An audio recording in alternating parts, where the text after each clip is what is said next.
Family Guy feels untouchable. 25 years on air and nothing ever seems to stick. Federal regulators, grieving families, and a former vice presidential candidate would tell a very different story. In this video, we break down every time Family Guy should have been canceled.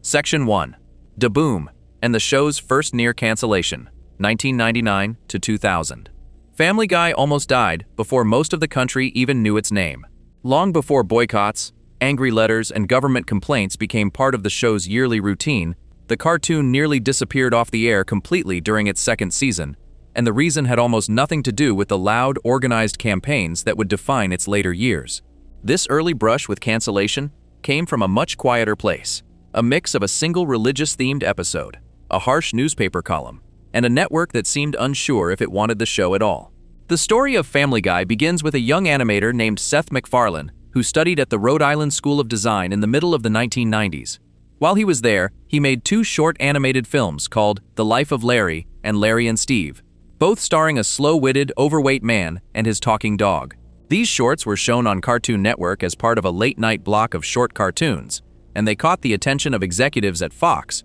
who saw something worth developing further in the odd little pairing of the man and his dog. In May of 1998, MacFarlane put together a short, hand-drawn pilot and pitched it to two studio executives named Gary Newman and Dana Walden. They liked what they saw enough to order 13 episodes, and the man from the student films soon turned into Peter Griffin, while his cartoon dog became Brian. The rest of the family, including wife Lois, teenage daughter Meg, teenage son Chris, and infant son Stewie, were built around that original pair to create a full household. The show was placed under a small production company called Fuzzy Door Productions, working together with the Studio 20th Television, which handled the show for its first 19 seasons, before later changes to the studio's name. Family Guy first appeared on television screens on January 31, 1999, right after Super Bowl 33 finished airing on Fox. That kind of time slot is one of the most valuable in all of television, since millions of football viewers stay tuned in out of habit once the game ends, and networks often use that slot to launch a new show they want to give the biggest possible push. The strategy worked, at least at first. The premiere episode, called Death Has a Shadow, followed Peter losing his job after falling asleep drunk at a work event, then secretly signing up for welfare payments to hide the job loss from Lois, and eventually receiving far more money from the government than he expected. The episode ended with Peter dumping the leftover cash out of a blimp flying over the Super Bowl itself, tying the storyline directly to the broadcast that had just aired. That premiere pulled in about 22 million viewers, a number most new shows never come close to reaching, even with a strong lead-in audience handed to them. That number did not hold. When the rest of Season 1 began airing regularly starting in April of 1999, ratings started to slide fast. The second episode of the series drew about 14.5 million viewers, already a steep drop from the premiere. By the fourth episode, the audience had fallen to under 12 million. This kind of decline is common for shows that get an unusually large audience from a special lead-in event like the Super Bowl, since many of those viewers were never necessarily fans of the show itself, only people who happened to still have the television on. Even so, the size of the drop meant that from a business standpoint, Family Guy looked shaky almost immediately. Season 1 ended up being short, with only 7 episodes total, running from January to May of 1999, which was a small order compared to the 20 or more episodes many established network shows produced in a single season at that time. Even with the shrinking audience, Fox decided to bring the show back for a second season, which began airing on September 23, 1999. This was still a very risky time for any new adult cartoon on network television. The Simpsons had already been running for a decade by that point, and owned the animated comedy space on Fox almost completely, having built up a massive, loyal audience and a reputation as one of the most successful shows on the entire network. King of the Hill, another animated show that had debuted on Fox a few years earlier, took a calmer and more grounded approach to comedy, focused on a propane salesman in Texas and his neighbors, and had built its own steady following without leaning on shock value. Family Guy stood apart from both of these shows because of its rapid-fire cutaway jokes, a style where the main story would suddenly pause to show a short, often strange scene only loosely connected to whatever was happening in the plot, before snapping back to the original story a few seconds later. This style was new for network television at the time, since most sitcoms, animated or otherwise, kept their jokes tied closely to the ongoing story. Because Family Guy relied so heavily on these quick asides for a large share of its laughs, the show ended up touching a much wider range of subjects in a single episode than a more traditional sitcom would. And that also meant it was far more likely to step on a sensitive topic without any warning to the audience. Only 2 episodes into that second season, the show ran into serious trouble. The second episode, which aired on September 30th, 1999, was called Holy Crap. The story followed Peter's father, a deeply religious Catholic man named Francis, who comes to stay with the Griffin family after being forced into retirement from his job at a mill. Francis turns out to be harsh and controlling toward almost everyone in the house. He makes Lois feel guilty for being raised Protestant instead of Catholic, telling her she will end up in a lesser part of the afterlife instead of anywhere truly peaceful. He accuses his grandson Chris of doing something shameful in the bathroom when the boy is simply taking too long in there, leading Chris to spend much of the episode too afraid to use the bathroom at all. He makes his granddaughter Meg feel ashamed for holding hands with a boy from the neighborhood, treating an innocent moment like something sinful. He also tells his young grandson Stewie frightening bedtime stories about the punishments waiting for people who sin, which the infant finds strangely fascinating rather than upsetting. At one point in the episode, a cutaway gag shows a version of hell containing historical figures such as Adolf Hitler, gangster Al Capone, and presidential assassin John Wilkes Booth, placed alongside a joke version of the fictional character Superman,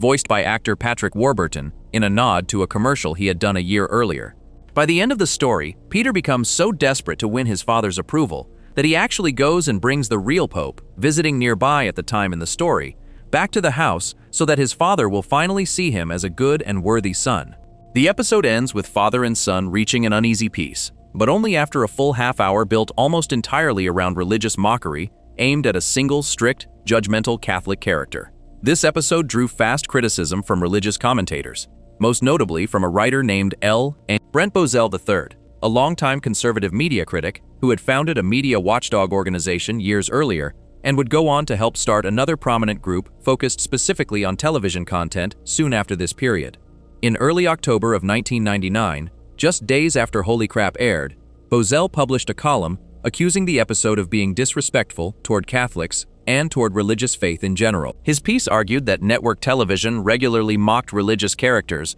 while giving other groups more careful and respectful treatment, and he pointed to this episode as one more example of that pattern playing out on a major broadcast network during a normal primetime hour. Bozell had a long history of writing about what he saw as declining standards on television, and his column added a specific, named target to a broader argument he had already been making for years about network programming as a whole. Around the same time, Entertainment Weekly critic Ken Tucker was also writing harsh reviews of the show. Tucker had already reviewed Family Guy unfavorably back when it first premiered in the spring of 1999, and by the end of that year he went further, naming Family Guy the worst television program of the entire 1999 to 2000 season in the magazine's year-end coverage. Tucker's review described the humor as relying on racist and anti-Semitic jokes, along with jokes about AIDS, criticized the animation as sloppy-looking, and accused the show of borrowing ideas from other cartoons rather than creating anything original. Between Bozell's religious criticism from a conservative media watchdog and Tucker's harsh review in one of the most widely read entertainment magazines in the country,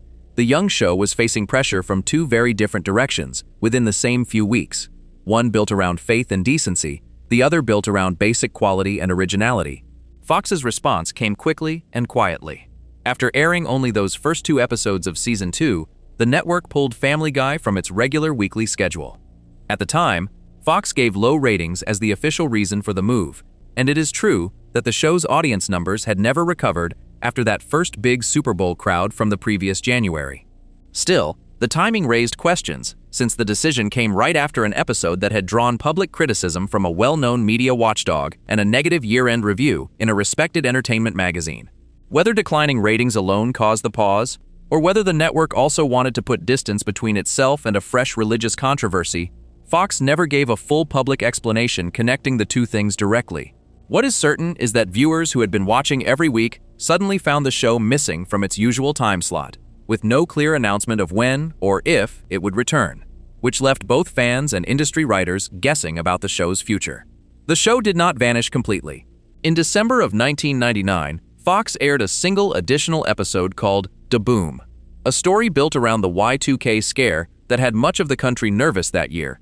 since many people worried that computer systems around the world might fail once the calendar rolled over into the year 2000. The episode gave fans a brief reminder that the show still existed, but it turned out to be a short return rather than a real comeback. After that one episode aired, Family Guy disappeared from the schedule again for several more months, leaving the second season unfinished and its future genuinely unclear to anyone watching from the outside. For a show that had only just introduced itself to the country less than a year earlier, this kind of on and off treatment looked a lot like a network quietly trying to let a program fade away without officially announcing a cancellation, since simply not scheduling new episodes draws far less attention than a formal statement would. Family Guy finally returned in March of 2000 to finish out the rest of its second season, which ended up containing 21 episodes once all of them had aired across that broken-up, uneven schedule. The show had survived its first real scare, but the pattern set during this stretch would end up repeating itself for years afterward. A controversial episode draws criticism.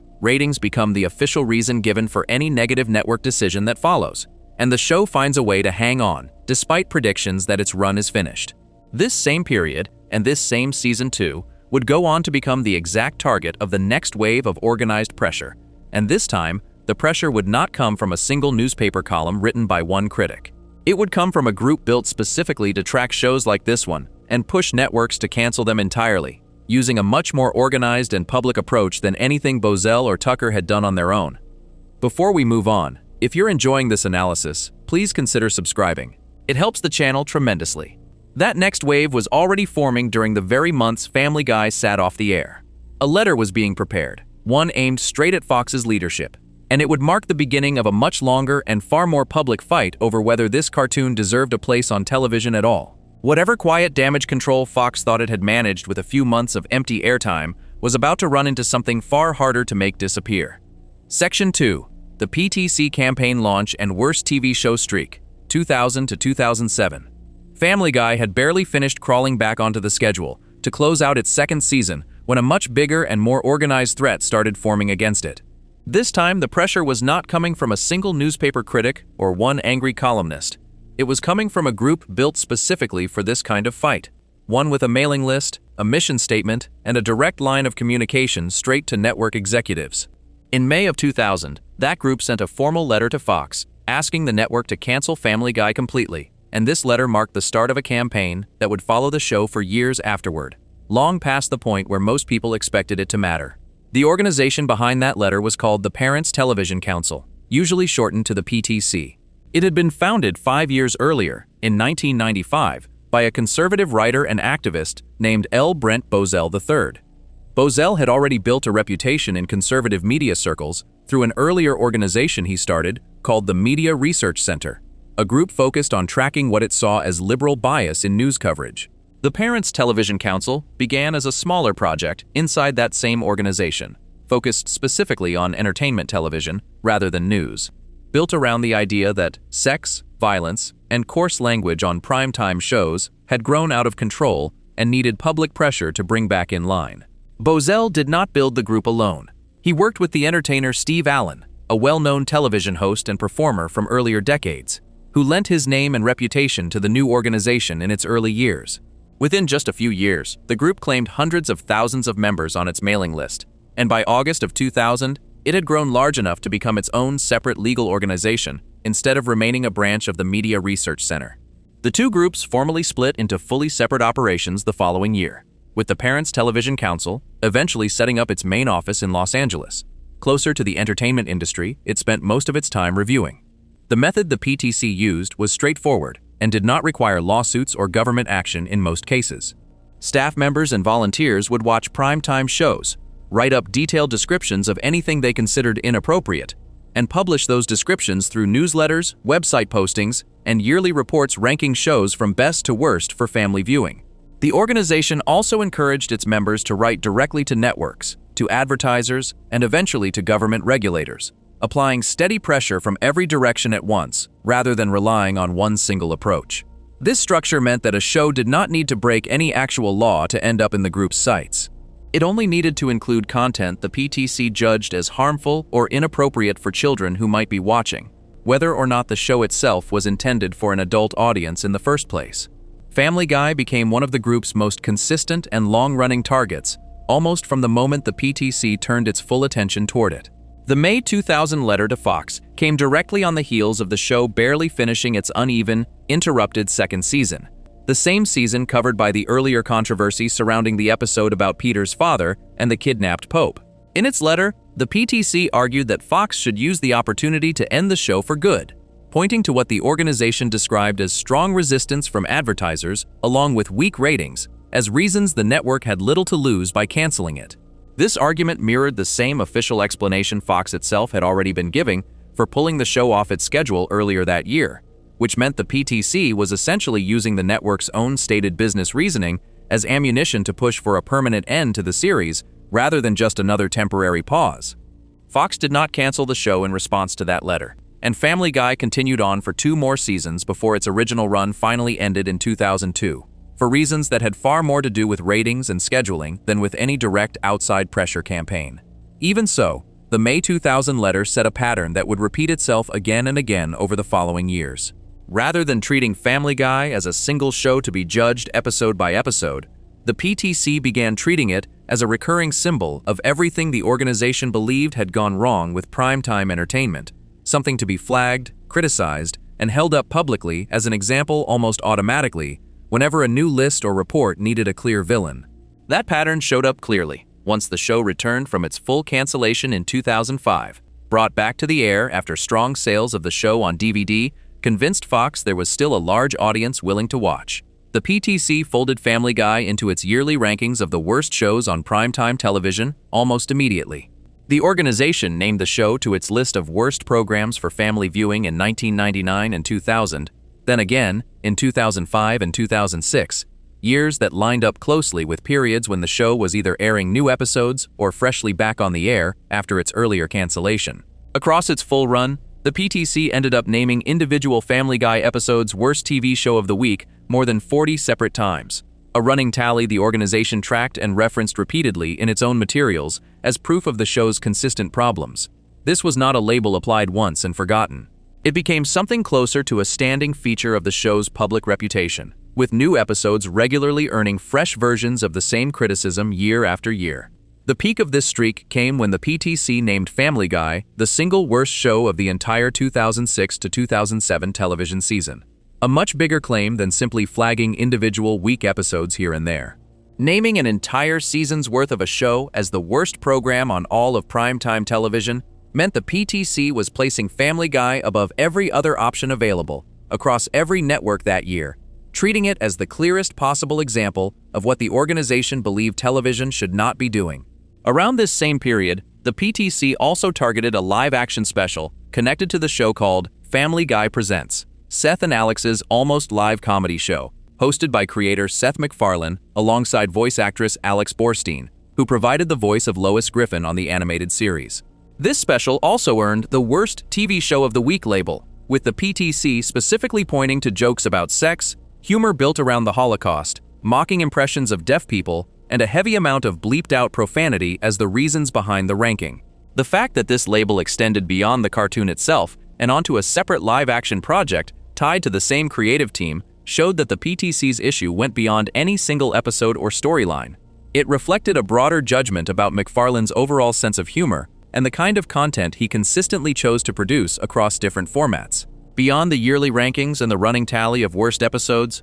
the PTC pushed on several other fronts at the same time, expanding its campaign well past simple criticism into more direct action aimed at Fox and the show's business partners. One major complaint involved the way Fox labeled the show for content warnings. Television ratings at the time used letter codes to warn parents about specific types of content, including an S for sexual material and a V for violence, alongside the general age-based rating. The PTC accused Fox of leaving these specific letter codes off certain Family Guy episodes, even when the content inside clearly matched what those codes were meant to describe, arguing that this made it harder for parents to know what they were actually allowing their children to watch. The organization also raised a more unusual concern, tied specifically to the show's cartoon format, warning that because Family Guy looked like the kind of animated show children normally watch, young viewers might be drawn toward an adult program without their parents realizing the content inside was not meant for them at all. This concern led directly into another target of PTC pressure,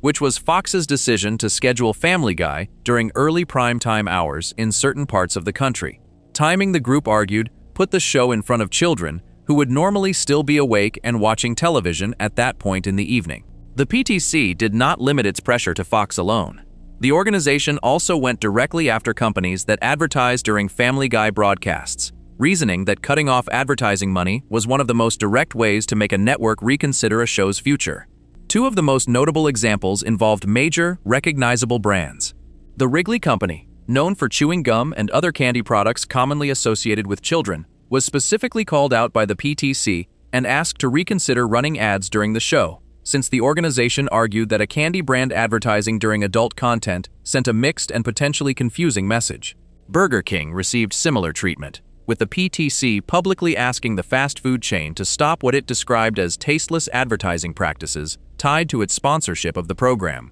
These campaigns were designed to apply financial pressure indirectly, since a network losing advertising dollars from major, recognizable companies faces a much more immediate business problem than simply absorbing bad press from a watchdog group's yearly report. All of this activity fed into something larger than the fight over any single television show. The Parents Television Council eventually became the single largest source of formal indecency complaints filed with the Federal Communications Commission, the government agency responsible for regulating broadcast content in the United States. A media industry report from December of 2004 found that out of roughly 240,000 indecency complaints received by the FCC in 2003, about 99.8% came from PTC members, specifically, a number that showed just how much the organization's coordinated approach could shape national complaint numbers almost by itself. This meant that when individual Family Guy episodes later drew formal complaints to federal regulators, those complaints were arriving inside a system the PTC had already learned to use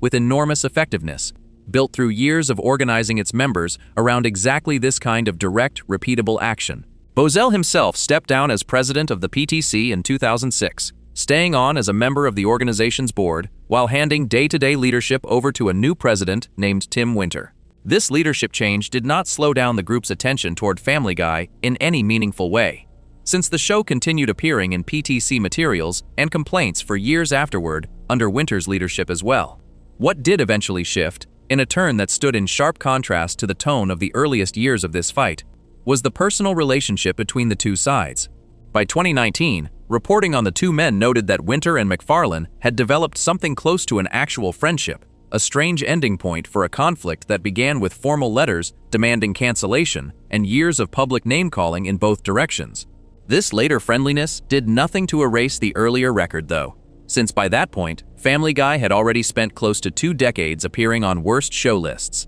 drawing advertiser complaints, and helping generate a share of nearly every major indecency complaint filed against network television during some of its most active years on the air. Before we move on, if you're enjoying this analysis, please consider subscribing. It helps the channel tremendously. None of this organized pressure, spread out across advertisers, ratings labels, scheduling complaints, and a running tally of worst episodes, managed to get Family Guy pulled from the air permanently. What it did accomplish was building a long paper trail of formal objections that made the show an easy and repeatable target whenever a new controversy needed context. And it laid the groundwork for something even more direct than a letter asking a network to reconsider its decisions. The next stage of this fight would not involve public rankings or requests aimed at advertisers at all. It would involve a single episode that Fox itself decided, on its own, was too risky to broadcast to the public in the first place.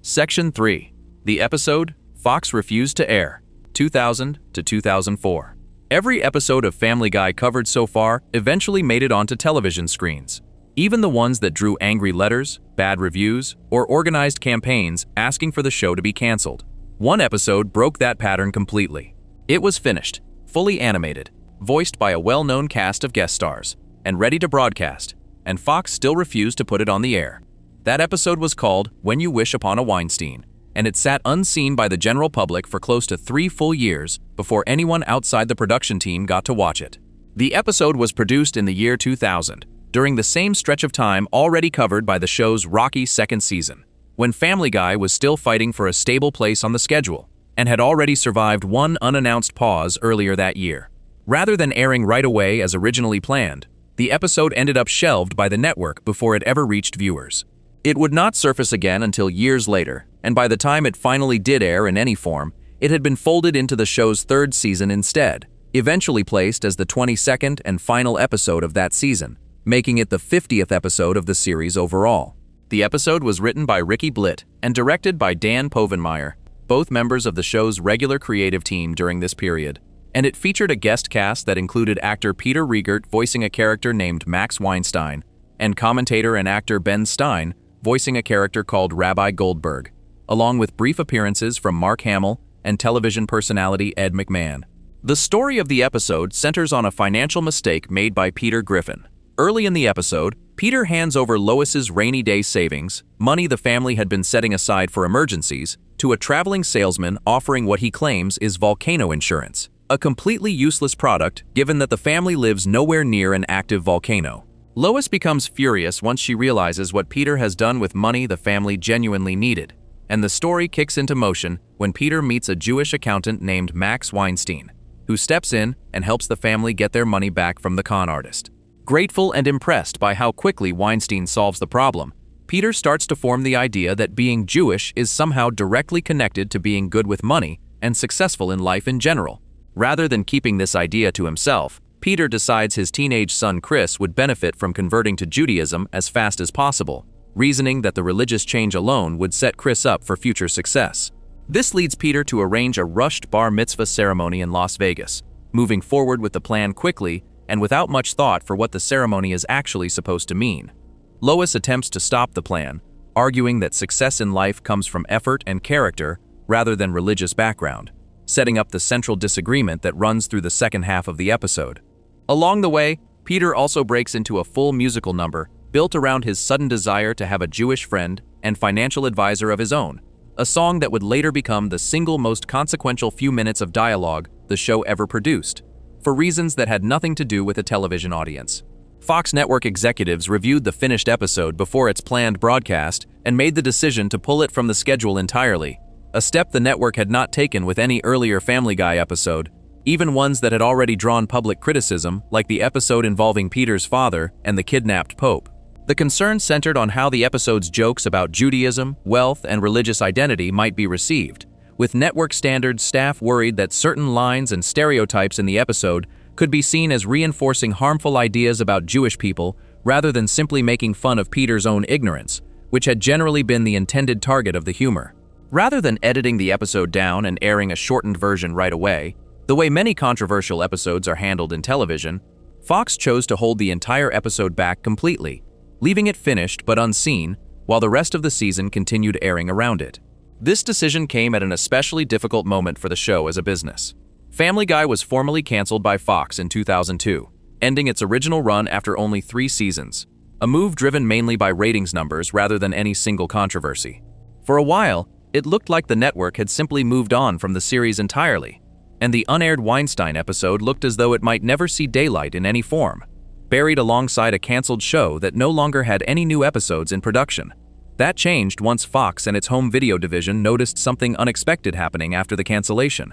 DVD sets containing the show's earlier seasons began selling in large numbers, performing far better than a canceled show would normally be expected to sell, and reruns airing on Cartoon Network's late-night Adult Swim block were pulling in strong audience numbers of their own. As part of releasing a fuller collection of the show's back catalog to home video, Fox decided to finally put the long-shelved Weinstein episode into circulation, first through a DVD collection released in September of 2003, giving the general public its very first chance to watch an episode that had been sitting finished and untouched for 3 years. Shortly after that DVD release, Cartoon Network aired the episode on Adult Swim in November of 2003, marking its first appearance on any television broadcast anywhere, years after it had originally been produced and scheduled. It would take even longer for the episode to reach its original intended home. Fox itself did not broadcast the episode on network television until December of 2004, and even then the network aired an edited version with certain lines and references cut out,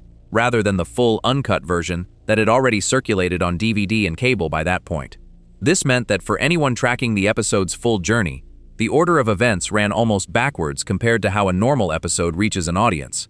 Home video viewers and Adult Swim watchers saw the complete version first, while the network that had originally commissioned and then blocked the episode ended up airing a trimmed-down version last, well after most interested viewers had already found a way to watch it somewhere else. The controversy surrounding this episode did not end once it finally aired. A separate and more serious legal problem grew directly out of the musical number Peter performs early in the episode, the song built around his sudden wish for a Jewish friend to help manage his money. That song used the melody from When You Wish Upon a Star, a well-known piece of music originally written for the 1940 Walt Disney film Pinocchio, rewriting the lyrics into something entirely different while keeping the tune recognizable. The company holding the copyright to the original song, a publishing house called Bourne Company, filed a lawsuit against the makers of Family Guy in October of 2007, arguing that the parody version damaged the value and reputation of the original song by attaching offensive new lyrics to a piece of music long associated with a beloved family film. This lawsuit named several companies connected to the show's production and broadcast, including Fox itself, along with creator Seth MacFarlane personally. The legal fight took close to a year and a half to resolve. On March 16, 2009, a United States district judge named Deborah Batts issued a ruling in the case, deciding that Family Guy had not violated copyright law by changing the original song's lyrics for comedic purposes. Under American law, creators are generally allowed to build new, transformed versions of existing copyrighted material for the purpose of commentary, criticism, or parody, without needing permission from the original rights holder first, so long as the new version is different enough from the original and does not simply copy the underlying work without adding anything new. Judge Batts determined that the Family Guy version met that standard, ruling in favor of the show and closing out a legal dispute that had run parallel to the episode's already unusual 3-year delay in reaching television screens. Looking at the full timeline of this single episode side by side tells a story that goes well beyond a simple case of an offensive joke drawing complaints. The episode was blocked before it ever aired, not after public backlash the way most controversial content gets pulled, which made it different from almost every other flashpoint in the show's history up to that point. It then became tied, almost by accident, to the very DVD sales numbers that helped convince Fox the show was worth bringing back from cancellation in the first place. Meaning an episode the network once judged too risky to broadcast ended up playing a small role in the business case for reviving the entire series a couple of years later. On top of all that, the episode's own soundtrack triggered a full federal lawsuit years after the episode itself had already aired, in multiple different forms, adding a legal chapter that had nothing to do with religious offense and everything to do with music rights and a copyrighted melody from a decades-old animated film. By the time all of this settled, When You Wish Upon a Weinstein had gone from a episode nobody outside the production team had seen to a widely available part of the show's DVD library, to the subject of a resolved federal court case,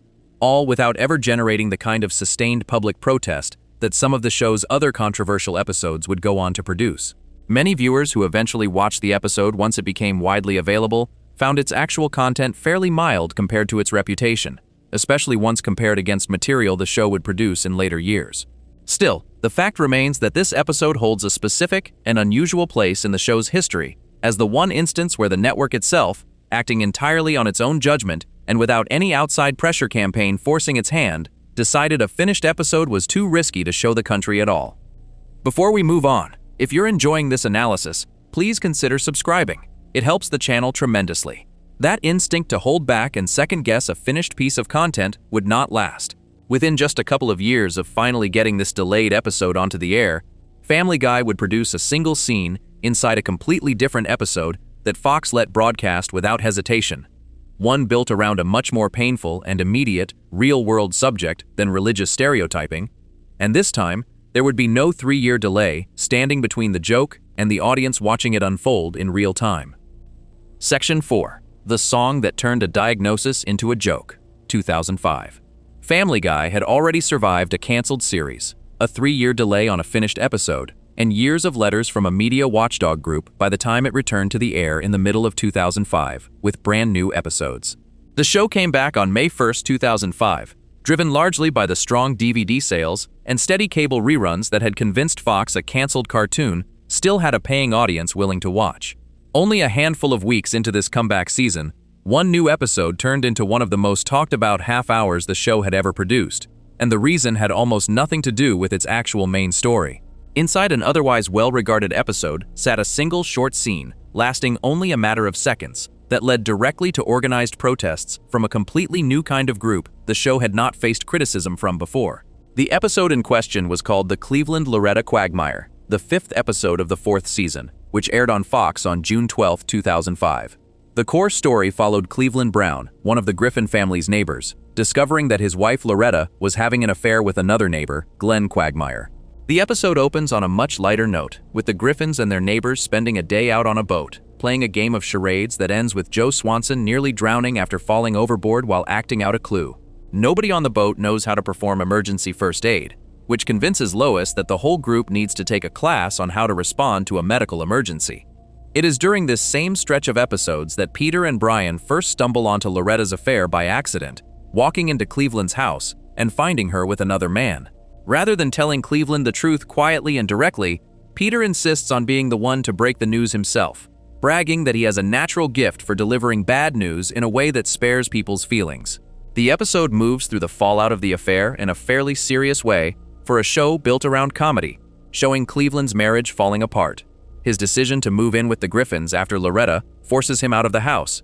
and Peter's clumsy attempts to help his friend deal with heartbreak he clearly does not know how to handle. Critics and fans have generally rated this particular episode highly compared to the rest of the series, with many pointing to its sharper-than-usual writing and its willingness to let a story about betrayal actually land emotionally instead of rushing past it for another joke. The episode also carries a small piece of lasting significance for the show as a whole, since the character of Cleveland Brown, freshly single after this storyline, would go on to headline his own spin-off series a few years later, once the fallout from this exact divorce became the starting point for a brand new show built around his character moving to a different town for a fresh start. This made the specific controversy that followed somewhat unusual, since it did not come from the episode's main plot at all, which many viewers considered one of the strongest and most memorable the series had produced up to that point. The trouble came from a short cutaway gag, the kind of quick, loosely connected joke the show relied on constantly to interrupt its main story for a few seconds of unrelated comedy,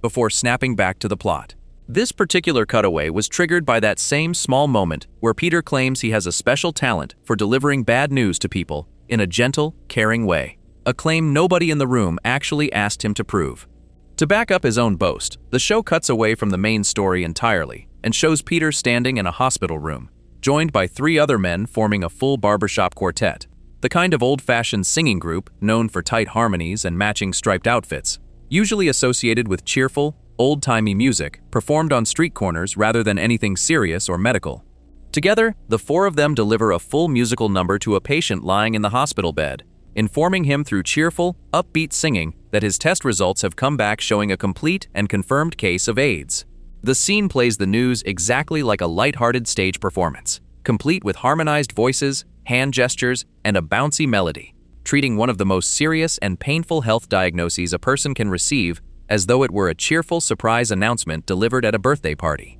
The entire gag runs for less than half a minute before the show moves on to the next scene as though nothing unusual had just happened. The reaction to this specific scene came fast and came from a direction the show had not really encountered before. Rather than religious commentators, media watchdog groups, or entertainment critics, the loudest objections this time came from organizations built specifically to support people living with HIV and AIDS. These groups spend their time helping patients access medical treatment, providing counseling, offering education about prevention, and working to reduce the shame and fear that has long surrounded an AIDS diagnosis in public life, since the disease first became widely known in the 1980s. For organizations built around that kind of daily, difficult work, watching a diagnosis turned into cheerful song and dance material on a major broadcast network felt like a direct insult to the seriousness of what their patients actually go through every single day. Coverage from the entertainment publication The Advocate in August of 2005 captured this reaction directly, describing multiple AIDS service organizations as unhappy with the scene,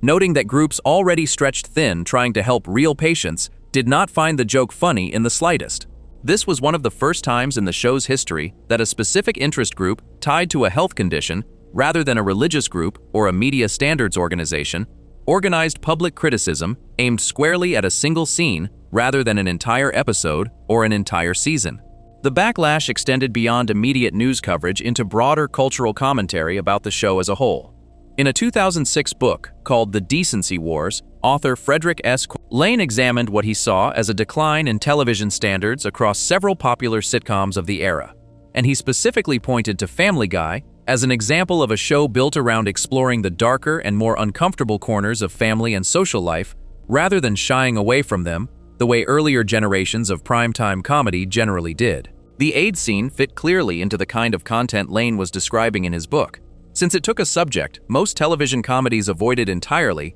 and turned it directly into the punchline of a joke, without any softening or added context placed around it to acknowledge how serious the subject actually was for real people. Unlike criticism tied to a single religious group or a single watchdog organization with a clear political leaning, this kind of broader cultural criticism placed the show inside a larger, more general conversation about where the line for acceptable comedy on network television should sit. A conversation that involved far more voices across the entertainment industry than just one advocacy group filing a single complaint. Rather than quietly stepping away from this kind of joke after the backlash, the show's creative team returned to the same musical bit again years later. In a later episode built around a time travel storyline where events from an earlier point in the show's history play out in reverse order, the show included a brief callback to the exact same scene, showing Peter and the same barbershop quartet appearing again, walking backward and singing a snippet of the same song from years earlier, tied directly back to the original hospital gag. Bringing back a specific piece of controversial material on purpose, long after the original backlash had already played out in the press, showed that the writers viewed the scene as one of the show's memorable and defining moments worth revisiting, rather than a mistake worth quietly forgetting or editing out of the show's history. This choice reflected a pattern that would repeat itself again and again throughout the show's run, where controversy surrounding a joke rarely led the writers to avoid similar material going forward, and sometimes seemed to encourage them to lean into it even further the next time a similar opportunity came up in the writing room. Looking at this controversy next to the ones already covered earlier in this video reveals something different about how this particular fight took shape compared to the others. The uproar over the episode featuring Peter's father and the kidnapped Pope came from religious commentators upset about how the show portrayed faith and Catholic teaching through one specific character. The organized letter-writing campaign from the Parents Television Council came from a media watchdog group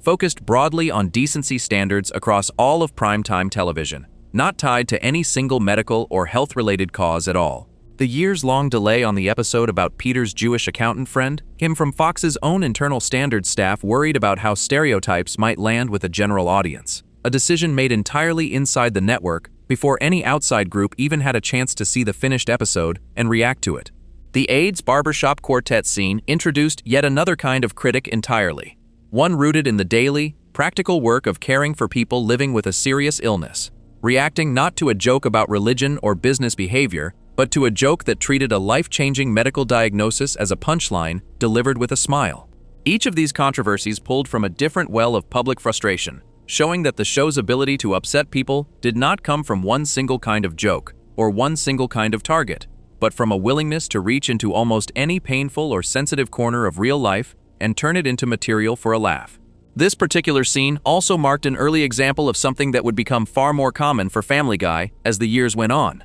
which was drawing formal complaints not just from advocacy groups and cultural critics, but eventually from government regulators, with the actual legal power to fine broadcasters directly for content judged to be inappropriate for the public airwaves. The AIDS scene itself did not trigger a formal government complaint in the same way some later episodes would, but it aired during the exact stretch of years when a much larger and more official kind of pressure campaign was starting to build around the show, one aimed not at asking Fox nicely to reconsider its programming choices, but at using the full weight of federal broadcasting rules to challenge specific episodes one at a time through an official government process.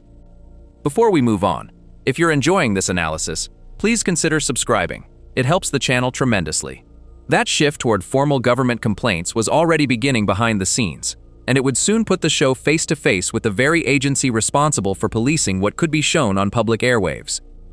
Section 5. A decade of complaints to the government, 2005 to 2015. By the middle of the 2000s, criticizing Family Guy had moved well past angry columns and letters asking Fox to reconsider its programming choices. It had moved into a formal government process, the kind normally reserved for serious violations of broadcasting law. Over the following 10 years, specific Family Guy episodes would trigger a long string of official indecency complaints filed with the Federal Communications Commission, the government agency responsible for regulating what can be shown on public airwaves in the United States. This decade-long pattern turned nearly every new controversial episode into a small piece of a much bigger, ongoing legal record. one that grew steadily even as almost none of the individual complaints ended in any public punishment against the network. To understand why these complaints mattered at all, it helps to understand the basic rule behind them. Broadcast television stations that use public airwaves, meaning stations like Fox that anyone can pick up for free with a regular antenna,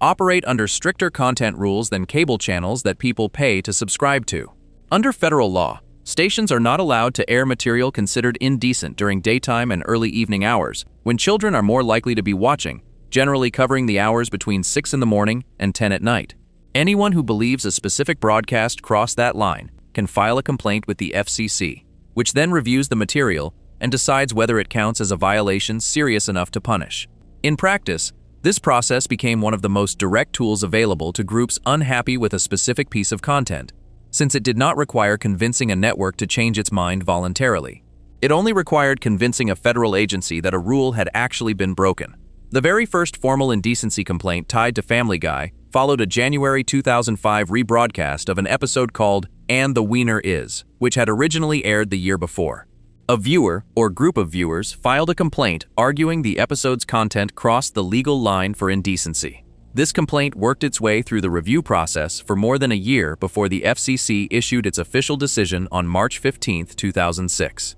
The agency ultimately denied the complaint, explaining that the episode did not include any explicit or graphic depiction of a sexual organ, and that nothing in the episode carried what regulators described as a shocking, pandering, or deliberately titillating effect, strong enough to qualify as patently offensive under the legal standard the FCC uses. This early ruling set an important pattern that would repeat itself many times over the following decade. A complaint would be filed, sometimes generating real media attention and public discussion in the meantime, and then the underlying legal question would often sit unresolved for months, or even years before regulators finally issued a ruling, by which point the show had usually already moved on to several newer controversies. Later that same year, in November of 2005, the Parents Television Council launched a specific push encouraging its members to file complaints about an episode called PTV, timed to a period television networks call sweeps, a stretch of weeks each year when networks compete especially hard for viewers because audience numbers collected during that time help set advertising prices for months afterward. The episode targeted for complaints was built entirely around jokes mocking the FCC itself and its indecency rules, making it an unusually direct target for a campaign asking the same agency to take action. Despite launching this public push, the PTC later expressed uncertainty about whether it would follow through with a formal complaint, and records from the organization's own website did not show any complaints actually logged over that particular episode. The story took an odd turn nearly 2 years later when Fox aired a network special called TV's Funniest Moments in June of 2007 that specifically highlighted the PTV episode as one of its selected clips. When that special itself was rerun in August of 2007, the PTC named it Worst TV Show of the Week, pointing directly to the reappearance of the PTV material as one of the reasons behind the label. In effect, a joke originally aimed at mocking government regulators ended up drawing government complaint attention on one hand while getting officially celebrated by the same network as one of its funniest moments on the other. The pace of formal complaints picked up again several years later. On March 11, 2009, the PTC filed a complaint over an episode called Family Gay, arguing that its content included sexual material serious enough to violate federal indecency law. Later that same year, on December 15, 2009, the organization filed another complaint, this time targeting an episode called Business Guy just 2 days after it aired, pointing specifically to a scene involving a lap dance as the reason behind the complaint. Filing a complaint so quickly after an episode's original broadcast showed how closely organized groups were now monitoring the show in real time, ready to begin the formal complaint process almost immediately rather than waiting to gauge broader public reaction first. The complaints continued into the next decade, with an episode that carried extra symbolic weight for the show. In 2010, the PTC filed a formal complaint against the show's 150th episode overall, called Brian and Stewie, objecting specifically to jokes involving bathroom humor and bodily functions that the organization argued crossed into indecent territory. PTC President Tim Winter spoke publicly about the complaint at the time, suggesting that it looked as though the show's creative team had studied the legal definition of broadcast indecency closely enough to intentionally push right up against every boundary the law allowed, almost daring regulators to draw a clear line. Reaching a milestone episode number while simultaneously drawing one of the more pointed public accusations of deliberate rule testing gave this particular complaint a slightly different flavor than earlier ones, framing the show not simply as careless or crude by accident, but as calculated in exactly how far it was willing to go. 3 years later, in November of 2013, another formal complaint followed an episode called A Fistful of Meg, filed just 5 days after the episode's original broadcast. This complaint covered a wider range of objections than most of the earlier ones, citing sexual content the organization considered lewd, jokes touching on subjects including child exploitation and sexual assault, jokes built around sexualized use of food, and a main storyline centered on a teenage boy bullying and physically attacking a female classmate at school. The breadth of this particular complaint, covering several different categories of objectionable material inside a single half-hour episode rather than pointing to one isolated scene, reflected how the show's writers continued packing multiple potentially controversial elements into individual episodes even after years of formal complaints had already piled up against the series. The most serious complaint in terms of subject matter came in February of 2015, tied to an episode called Quagmire's Mom. This complaint focused on sexually explicit dialogue and jokes connected to statutory rape, a legal term referring to sexual activity involving someone under the age required by law to legally consent. The specific plot point driving the complaint involved the character Quagmire having a sexual encounter with a teenage girl without realizing her true age until after the encounter had already taken place. Given that statutory rape involves real and serious legal and moral consequences when it happens outside of fiction, this complaint carried a heavier tone than earlier ones built around cruder jokes about bodily functions or general sexual content, since it touched directly on the sexual exploitation of a minor rather than adult behavior alone. Across this entire 10-year stretch, running from the first complaint in 2005 through the Quagmire's Mom complaint in 2015, one pattern stands out clearly when looking at the full record together. Despite a steady stream of formal indecency complaints filed against specific episodes, the FCC did not issue any widely reported fine or formal penalty against Fox specifically tied to any of these particular Family Guy complaints during this period. The one ruling that did become public, covering the 2005 complaint about "and the wiener is," ended in the complaint being denied rather than upheld. This does not mean the complaints accomplished nothing at all, since each one added another data point to a growing public record of formal objections, generated fresh news coverage that kept the show's reputation for pushing boundaries firmly in the spotlight, and gave organizations like the PTC a steady stream of material to point back to whenever they wanted to argue that broadcast standards were being ignored. What it does show is a clear gap between filing a formal legal complaint and actually achieving a punishment through that complaint, a gap that repeated itself again and again throughout the decade, without ever seeming to slow down how often new complaints kept arriving. Before we move on, if you're enjoying this analysis, please consider subscribing. It helps the channel tremendously. This steady rhythm of complaint, coverage, and unresolved outcome eventually ran alongside episodes that drew criticism from an entirely different direction. Criticism that had nothing to do with legal definitions of indecency and everything to do with how the show chose to portray a specific real-world identity on screen. Section 6. A Father's Transition and the show's first LGBT watchdog complaint, 2010. By 2010, Family Guy had already drawn organized criticism from religious commentators, a nationwide media watchdog group, AIDS service organizations, and federal regulators reviewing formal indecency complaints. That same year, the show ran into a new kind of critic entirely, one built specifically around protecting the image of lesbian, gay, bisexual, and transgender people in the media. The episode that triggered this new wave of criticism was called Quagmire's Dad, and the reaction to it showed how a joke that some viewers saw as harmless cartoon absurdity could look very different to people paying close attention to how a vulnerable group gets portrayed on national television. Quagmire's Dad aired on Fox on May 9, 2010, as the 18th episode of the show's 8th season. It was written by Tom Devaney and directed by Pete Michels, both experienced members of the show's regular production team by that point in the series. The story centers on Glenn Quagmire, the Griffin family's neighbor already known throughout the series for his exaggerated and constant pursuit of women, and his relationship with his father, a Navy lieutenant commander named Dan Quagmire, who comes to visit Quahog. Early in the episode, Peter and Joe spend time with Dan and come away suspecting that he might be gay, based on a series of comments and behaviors they misread, and they share this theory directly with Quagmire, who reacts defensively and insists his father is nothing but a strong, masculine role model. Quagmire pushes back hard against the suggestion, telling Peter that his own jealousy is showing, since Dan is a decorated military hero, while Peter has struggled to hold down steady work of his own. The tension comes to a head at a formal Navy ball held in Dan's honor, where several of his fellow naval officers keep making comments toward Quagmire that carry double meanings, clearly hinting at something about his father that Quagmire has not yet figured out for himself, leaving him confused and increasingly on edge as the party continues around him.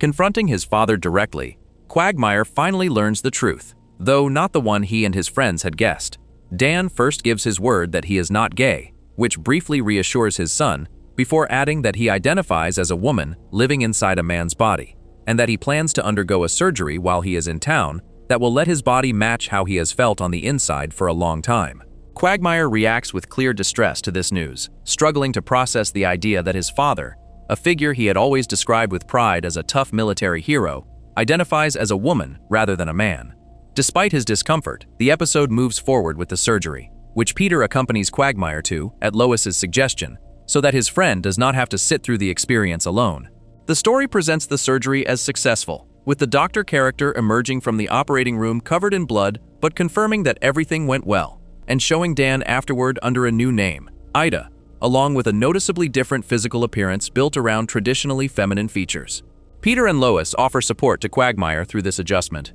though the episode does include a scene where Peter, without much sensitivity, asks Ida a series of personal and prying questions about the surgery itself during a dinner meant to help everyone get more comfortable with the situation. Lois visibly cringes at Peter's bluntness throughout the exchange, while Ida herself responds calmly and openly, showing no discomfort discussing her own procedure even as the people around the table grow increasingly awkward. Quagmire, watching his father discuss the surgery so casually in front of his friends, becomes frustrated enough that he leaves the dinner and returns home early, unable to sit through the conversation any longer. Ida later follows him back to the house, where the two have a quieter, more personal conversation about how their relationship has changed, though the episode leaves Quagmire still struggling to fully accept his father's new identity rather than resolving the tension neatly by the end. Running alongside this main storyline is a second plot involving Brian, the family's dog, who has been away from Quahog attending a seminar about building an online video series and has no idea what has happened while he was gone.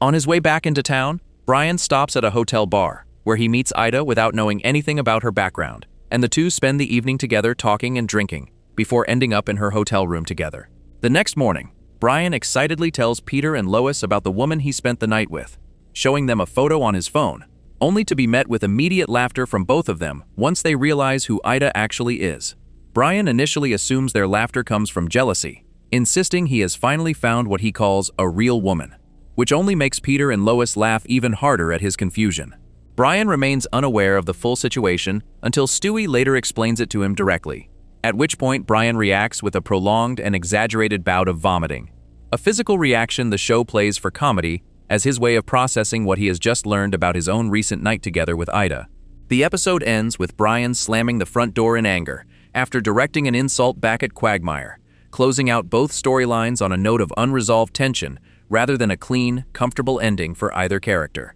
One additional detail about the episode's production shows how closely Fox continued managing certain jokes even at this stage of the show's run. A specific line involving a text message exchange between Peter and Joe about Ida differed depending on which version of the episode a person watched. The version released on DVD and later shown on Cartoon Network's Adult Swim included a cutaway gag where Peter draws an image of a flamboyant seal standing near two smaller seals, using a French-sounding play on words to describe Ida. The version that actually aired on Fox replaced this joke with a different one instead, showing Peter sending a text message using a crude word that gets revealed moments later to be an accident caused by his phone's automatic text correction feature. Small editing differences like this, where a joke considered acceptable for DVD release or a later night cable rerun gets swapped out or softened before airing on network television during prime time, show that Fox's standards and practices process remained active behind the scenes on individual line-by-line jokes, even years after the network's much more dramatic decision to fully block an entire episode over similar concerns. The reaction to this episode split fairly sharply along a familiar line for the show, with some viewers defending it as another example of the series treating every group with the same level of mockery it applies to everyone else, and others viewing specific choices inside the episode as crossing into genuinely harmful territory rather than simple equal opportunity comedy. Public reviews posted online after the broadcast reflected this same divide clearly. Some viewers argued in their own written reviews that criticism aimed at the episode came from people taking a cartoon far too seriously, insisting that an adult comedy show has always been built around pushing boundaries and should not be expected to soften its jokes for the sake of any particular group. Other viewers focused specifically on how differently this episode handled its subject compared to the show's usual formula, noting that Family Guy typically gives at least one character, often Brian, room to call out Peter's more narrow-minded reactions and act as a voice of reason inside a joke. In this particular episode, several viewers pointed out that Brian himself became the character reacting with disgust and exaggerated vomiting, removing the usual counterbalance the show relied on to soften its harsher jokes in other episodes. The most detailed and widely cited criticism came from writer Brent Hardinger at the entertainment website AfterElton.com, a publication focused on gay and lesbian entertainment coverage. Hardinger gave the episode a negative grade in his review, acknowledging that the storyline itself touched on some genuinely important points about the experience of transgender people discovering and expressing their true identity later in life, something mainstream television in 2010 still rarely addressed directly at all. At the same time, he argued that specific choices inside the episode undercut whatever credit it deserved for tackling the subject at all. He pointed specifically to Brian's extended vomiting reaction after learning he had slept with Ida, along with a series of dismissive and openly disrespectful comments made by Lois and Peter about her throughout the episode, describing this combination as deeply out of step with the more thoughtful moments the story seemed to be reaching for elsewhere. His review went further than most criticism the show had received up to that point, directly questioning how the episode's insensitive elements could exist alongside public comments creator Seth MacFarlane had made elsewhere about supporting fair treatment of LGBT people, suggesting the two things seemed difficult to reconcile with each other. Beyond individual critics, the episode also drew a public statement from GLAAD, an organization whose full name stands for the Gay and Lesbian Alliance Against Defamation, a group founded in the middle of the 1980s that monitors media coverage and entertainment content, specifically to track how LGBT people are portrayed across film, television, and news. By 2010, GLAAD had already spent years publicly responding to portrayals across many different shows and networks, building a recognized voice inside the entertainment industry that producers and studios paid attention to when concerns were raised. Following Quagmire's dad, GLAAD released an official statement acknowledging that concerns raised by members of the transgender community about the episode were shared by the organization's own entertainment media team, and confirming that GLAAD was addressing those concerns directly with representatives from Fox. This step marked a clear escalation compared to individual reviews or scattered viewer complaints, since it involved a nationally recognized advocacy organization formally engaging with the network itself over the specific content of a single episode, treating it as a serious enough issue to warrant direct conversation rather than public statements alone. What makes this particular controversy stand apart from the ones already covered is the specific identity of the group doing the objecting. The criticism over the episode featuring Peter's father and the kidnapped Pope came from religious voices concerned with how the show portrayed Catholic teaching. The Parents Television Council's long-running campaign focused broadly on decency standards across the entire landscape of primetime programming, without being tied to any single identity group. The uproar following the AIDS diagnosis scene came from organizations built around supporting people managing a specific medical condition. The steady stream of formal complaints filed with the FCC came from a legal process built to enforce broadcast decency law in general, regardless of which specific group or subject a given episode happened to involve. Quagmire's dad brought a different kind of scrutiny altogether, one focused specifically on how a marginalized identity group was depicted on screen, evaluated not through the lens of religious teaching, general decency standards, or federal broadcasting law, but through the more specific question of whether the portrayal reinforced disrespect toward transgender people at a moment when transgender visibility in mainstream media was still fairly limited compared to today. The episode did not lead to any lasting change in how the show approached similar material going forward, and Ida herself did not return as a recurring character in later seasons, meaning the storyline functioned as a self-contained event rather than an ongoing thread the writers continued developing further. Even so, the episode left behind a clear marker in the show's history as the point where an organization dedicated specifically to tracking LGBT representation in entertainment stepped directly into the conversation around Family Guy for the first time in a formal, documented way. This added yet another category of critic to a list that already included religious commentators, a national decency watchdog, health advocacy groups, and federal regulators, each approaching the same show from a completely different angle, and for a completely different reason, showing just how many different corners of American public life had found something inside this one cartoon worth speaking out against by the middle of 2010 alone.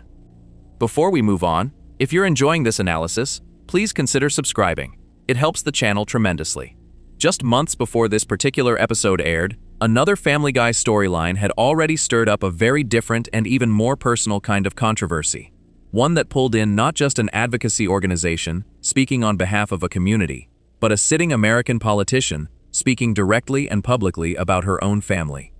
Section 7. A Senator's Family and a Single Line of Dialogue, 2010. Most of the controversies covered so far in this video came from organized groups, media watchdogs, or professional critics responding to a full episode or a specific ongoing storyline. The next one came from something much smaller, a single line of dialogue lasting only a few seconds inside an otherwise unrelated episode, and it ended up pulling a sitting American political figure directly into a public fight with the show's cast and creator. The episode was called Extra Large Medium, and it aired on Fox on February 14, 2010, Valentine's Day that year, as the 12th episode of the show's 8th season and the 139th episode of the series overall. The episode was written by Steve Callahan, who served as the show's executive producer and showrunner at the time, and directed by John Holmquist, a longtime member of the production team. The story opens with the Griffin family heading out for a hike through a local forest, during which Chris and Stewie wander off chasing a floating butterfly and end up lost deep in the woods for several days, surviving on limited supplies while their parents grow increasingly frantic back home.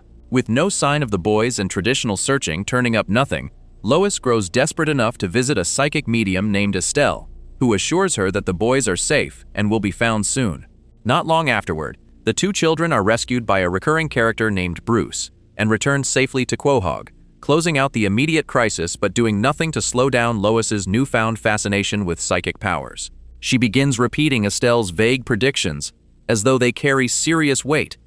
at one point declaring that the entire family now needs to adopt a bath buddy system after being told that someone in the household faces a mysterious danger of drowning, a warning delivered with no more specific detail than that. Brian, unconvinced that anything supernatural is actually happening, decides to prove his point by staging a demonstration in the park. He recruits Peter to perform what is known as a cold reading on a random stranger, a technique built entirely around asking vague, general-sounding questions that could apply to almost anyone, then letting the other person fill in the specific details themselves while the questioner takes credit for guessing correctly. Brian's plan works exactly as intended, with the stranger reacting with genuine amazement as Peter asks a deliberately generic question about a broken watch and receives an answer that seems to confirm psychic insight Peter never actually possessed. Rather than serving its intended purpose of exposing the trick to Lois, the demonstration backfires in an unexpected direction, since Peter himself becomes convinced by his own success that he genuinely does possess real extrasensory perception. Taking this newfound belief and running with it, Peter opens his own psychic reading business, eventually building enough of a local reputation to perform live readings in front of an actual paying audience, all while continuing to rely on nothing more than vague guesses and lucky coincidences to maintain the illusion. Peter's confidence collapses once the stakes turn serious. Joe, working in his role as a police officer, approaches Peter directly for help locating a missing man who is believed to have a live bomb attached to him somewhere in the area, treating Peter's claimed abilities as a legitimate resource in an urgent, time-sensitive search. Rather than admitting the truth about his lack of any real ability, Peter continues stalling and offering vague, unhelpful guesses while precious time slips away during the search. The situation ends in tragedy, with the bomb eventually detonating and killing the missing man before he can be located and saved, at which point a shaken Peter finally admits out loud that he never had any real psychic powers to begin with, bringing his brief business venture to an abrupt and grim conclusion. This storyline, largely overlooked in the public conversation that followed the episode's broadcast, actually carries a notably darker outcome than the controversy involving Ellen, ending not with an argument or a lesson learned, but with an innocent bystander's death directly caused by Peter's willingness to keep pretending he had abilities he never possessed. Running parallel to Peter's psychic subplot, the second storyline follows Chris and a promise he makes while lost in the woods with his baby brother. Chris tells Stewie that once they get home safely, he will finally work up the courage to ask out a classmate from school named Ellen, a teenage girl who has Down syndrome, something Chris had apparently wanted to do for some time, but had been too nervous to follow through on. True to his word, Chris follows through on the promise once the family returns home. Stewie takes it upon himself to help Chris get ready for the date, dressing him and coaching him on how to act and what to say once he actually sits down with Ellen. The date itself takes a turn that surprises Chris, since Ellen turns out to be pushy, demanding, and difficult to get along with throughout their time together. Nothing like the gentle, easygoing personality Chris had quietly expected from her going into the evening. The relationship falls apart quickly as a direct result of this mismatch, and Chris openly admits afterward that he had built his entire expectation of Ellen around a stereotype, assuming that having Down syndrome automatically meant she would be kind and easy to be around, an assumption the date proves wrong almost immediately. Rather than being upset about how the date ended, Stewie instead congratulates Chris for finally following through on something he had been too nervous to attempt for a long time, treating the failed date itself as less important than the fact that Chris worked up the courage to ask in the first place. The character of Ellen was voiced by an actress named Andrea Faye Friedman, who has Down syndrome in real life, marking her first ever role working specifically as a voice actress. Friedman had already built a career, appearing in front of the camera well before this role, including an appearance in a 1993 episode of the lifeguard drama Baywatch built around a Special Olympics-style event, and a starring role in a 1997 film called Smudge, playing a young woman living in a group home for people with disabilities who tries to hide a puppy she has secretly taken in. That film went on to win the Humanitas Prize the following year in the category recognizing outstanding children's live-action programming. In 2009, the year before her appearance on Family Guy, Friedman had also been the subject of a documentary examining her own life story, meaning she came into this particular voice acting role already carrying real professional experience and public recognition of her own, well beyond this single episode. Buried inside this otherwise self-contained storyline sits the single line of dialogue that turned this episode into a nationwide political story. At one point during her date with Chris, Ellen casually mentions that her father works as an accountant and that her mother used to serve as the governor of Alaska. This brief reference, delivered without any further explanation or follow-up inside the episode itself, was clearly written as a pointed joke aimed at Sarah Palin, the real-life former governor of Alaska and the Republican Party's vice presidential candidate during the 2008 presidential election, running alongside Senator John McCain in a campaign the pair ultimately lost. Palin had served as governor of Alaska starting in 2006 before resigning from the position in the middle of 2009. And by the time this episode aired in early 2010, she remained one of the most closely covered and recognizable figures in American conservative politics. Palin's youngest son, Trig, had been publicly known since shortly before his birth in April of 2008 to have Down syndrome, a fact that had already become a widely discussed part of her public political identity during the 2008 campaign, since questions about her decision to continue serving as governor and later accept the vice presidential nomination while raising a newborn with a disability had already drawn national media attention well before this episode ever aired. By writing Ellen's mother as a former Alaska governor without further explanation, the episode's writers made a direct connection to Palin's real family circumstances rather than leaving the joke as a vague, general reference that could apply to anyone. The response from the Palin family came quickly. Bristol Palin, daughter of Sarah Palin and older sister to Trig, published criticism of the episode, arguing that the joke targeted her younger brother directly rather than staying focused on her mother alone.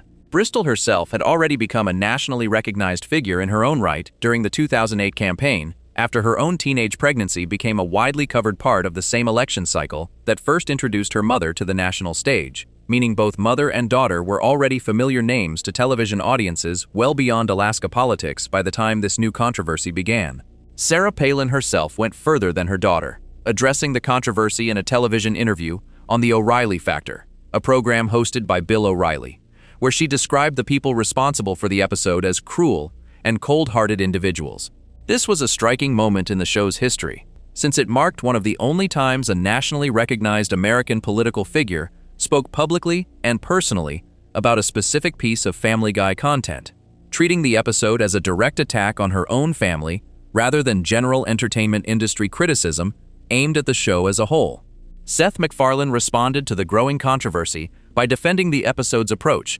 describing the show's overall style as one built around treating every subject and every group with the same willingness to joke, rather than singling any particular group out for unfair treatment. He characterized Palin's public outrage as an overreach, suggesting that her reaction assumed people with Down syndrome needed defending from a joke that, in his view, was really aimed at Palin herself rather than at anyone actually living with the condition. Television host Bill Maher, who hosts the program Real Time on the network HBO, publicly backed McFarlane's position during this same period, adding another voice from within the entertainment industry, supporting the show's decision to include the joke rather than pull back from it once the criticism began. Maher's involvement added an additional layer to the story, since his own program had built a reputation over the years for tackling political subjects directly, making his public support feel less like a casual celebrity opinion and more like an extension of an ongoing political commentary feud that already existed between Palin and several prominent voices in entertainment media. The most unusual and widely discussed response came from Andrea Faye Friedman herself, the actress who voiced Ellen and who has Down syndrome in her own life. Rather than siding with Palin's objection to the joke, Friedman publicly pushed back against Palin directly, arguing that the joke inside the episode was clearly aimed at Sarah Palin's own political behavior and not at her son or at people with Down syndrome more broadly. In a further interview, Friedman went beyond simply defending the joke, criticizing Palin personally for what she described as using her son as a political talking point to gain public sympathy and support, arguing that Trigg deserved to be treated as a normal child living an ordinary life rather than being held up publicly as a symbol connected to his mother's political image. This response placed Friedman, a person with Down syndrome herself, directly at odds with a well-known political figure who had positioned herself as speaking on behalf of families raising children with the same condition, creating an unusually direct and personal disagreement that played out across national entertainment and political news coverage at the same time. Looking at how this controversy actually unfolded reveals something different from every other flashpoint covered in this video so far. In most of the earlier controversies, the person or group most closely connected to the subject matter of the joke, whether that meant AIDS service organizations, transgender advocates, or religious commentators, ended up firmly on the side criticizing the show. This particular controversy flipped that pattern in an unusual way, since the person most directly connected to the subject of the joke through her own lived experience, Andrea Faye Friedman, ended up defending the show publicly, while a political figure without Down syndrome herself led the criticism against it. This made extra-large medium stand apart from the pattern established by nearly every other episode covered up to this point, where advocacy and personal experience generally lined up together on the same side of the argument rather than pulling in opposite directions. Despite the political controversy surrounding the single line about Ellen's mother, the episode as a whole actually received a mostly positive response from television critics reviewing it at the time,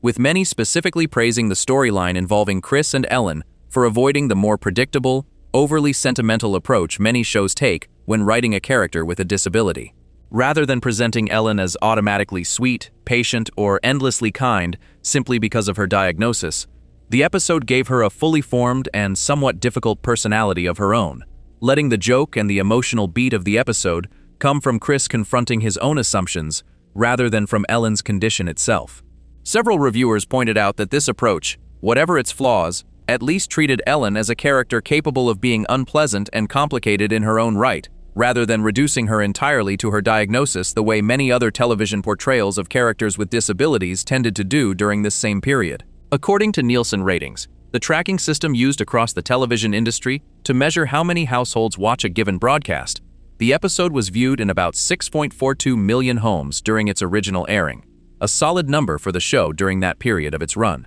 The full picture of extra-large medium ends up looking more complicated than a simple story about an offensive joke drawing backlash. A single sentence of dialogue, lasting only a few seconds inside a much larger episode that also included an entirely separate storyline ending in an innocent man's death, managed to draw public statements from a former vice presidential candidate, her daughter, and a well-known television host, while also drawing a direct and personal defense from the very actress whose real-life conditions sat at the center of the entire disagreement. Few other controversies in the show's history involved this particular combination of a sitting or former political figure weighing in personally, alongside a member of the community most directly connected to the joke stepping forward publicly on the opposite side of the argument from that same politician, all while the episode's own darker and arguably more disturbing storyline involving Peter's fraudulent psychic business barely factored into the public conversation surrounding it at all. Before we move on, if you're enjoying this analysis, please consider subscribing. It helps the channel tremendously. Just weeks after this particular controversy played out across national television and news coverage, another Family Guy storyline would push into territory involving a real family's private tragedy, one that had already become a deeply painful and widely covered legal battle in its own right years earlier. Section 8. A preschool play built around a real family's grief, 2010. Some of the controversies already covered in this video involved politicians, advocacy groups, or general audiences reacting to jokes aimed at broad categories of people. The next one struck much closer to something personal and specific, since it involved a real woman who had died only 5 years earlier, and it drew a direct public response from her actual surviving family rather than from an organization speaking generally on behalf of a wider group. The episode was called Peter Asment, and it aired on Fox on March 21, 2010, as the 14th episode of the show's 8th season. Before looking at how the episode handled its subject, it helps to understand the full real events it was drawing from, since the actual Terry Schiavo case unfolded over an unusually long and complicated stretch of years before this episode ever aired. Terry Schiavo collapsed in her Florida home on February 25, 1990, suffering a form of heart failure that doctors later believed may have been connected to a chemical imbalance in her body tied to an eating disorder she had struggled with. The lack of oxygen to her brain during this collapse left her severely brain damaged, a condition doctors described as a persistent vegetative state, meaning she showed no clear signs of conscious awareness even though basic body functions like breathing continued with medical support and a feeding tube kept her alive. For years afterward, her husband Michael Schiavo and her parents, Robert and Mary Schindler, fought a long and emotional legal battle over whether to remove that feeding tube. Michael first petitioned a court in 1998 to have the tube removed, arguing that Terry had told him earlier in their marriage that she would never want to be kept alive through artificial means if she ever ended up in a condition like this. Her parents disagreed sharply with both this claim and with the medical diagnosis itself, insisting that Terry showed signs of awareness and could potentially improve with additional therapy, and they fought to keep her alive through continued medical care for as long as the legal system allowed them to. A Florida judge named George Greer sided with Michael Schiavo in the year 2000, ruling that the feeding tube could be removed. This ruling did not end the legal fight, since Terry's parents continued appealing the decision through higher courts over the following years. The tube was actually removed and then ordered reinserted more than once during this period, reflecting just how contested and back and forth the legal process had become. In October of 2003, the Florida legislature intervened directly by passing a piece of emergency legislation that came to be known publicly as Terry's Law, giving the state's governor at the time, Jeb Bush, direct legal authority to order the feeding tube reinserted, which he did almost immediately after signing the bill. This law itself became the subject of its own separate legal challenge, and the Florida Supreme Court ultimately struck it down as unconstitutional in September of 2004. Ruling that the legislature had overstepped its authority by intervening directly in what the courts considered a private family and medical decision. With that law no longer standing, Judge Greer once again granted permission for the feeding tube to be removed for a final time, a process that finally took place on March 18, 2005. Even this did not end the story completely. In an extraordinary turn of events that drew attention from across the entire country, the United States Congress passed emergency legislation over a single weekend at the end of March 2005, specifically written to allow federal courts to review the Schiavo case one more time in hopes of keeping her alive. President George W. Bush, who had returned early from a personal trip specifically to handle the situation, signed this emergency legislation into law just hours after Congress passed it. Despite this unusual level of direct federal involvement in what had started as a private family dispute, federal courts, including the United States Supreme Court, ultimately declined to intervene further and let the Florida court's original ruling stand. Terry Schiavo died at her hospice in Florida on March 31, 2005, 13 days after her feeding tube had been removed for the final time, at the age of 41. Her case had, by that point, become one of the most closely watched legal and political fights in the country during the early 2000s, touching on questions about end-of-life care, family disagreement, religious belief, since Terry Schiavo had been raised Catholic, and the broader question of who gets to make medical decisions for a loved one who cannot speak for themselves. The Family Guy episode built around this real history opens with the Griffin family attending Stewie's very first school play, performed by the students at his preschool. Rather than staging something typical for young children, The school's play turns out to be a full musical retelling of the Terry Schiavo case, built around songs and performances acted out by a group of small children. Stewie is cast in the role of the plug, connected to the character representing Terry's life support machine, a part he approaches with excitement rather than confusion, since he idolizes an older boy named Jared, now in kindergarten, who apparently played the exact same role in the school's version of this same play for 3 years running, before Stewie's turn finally arrived. This detail suggests the preschool had been staging this same Terry Schiavo-themed production repeatedly for several years in a row,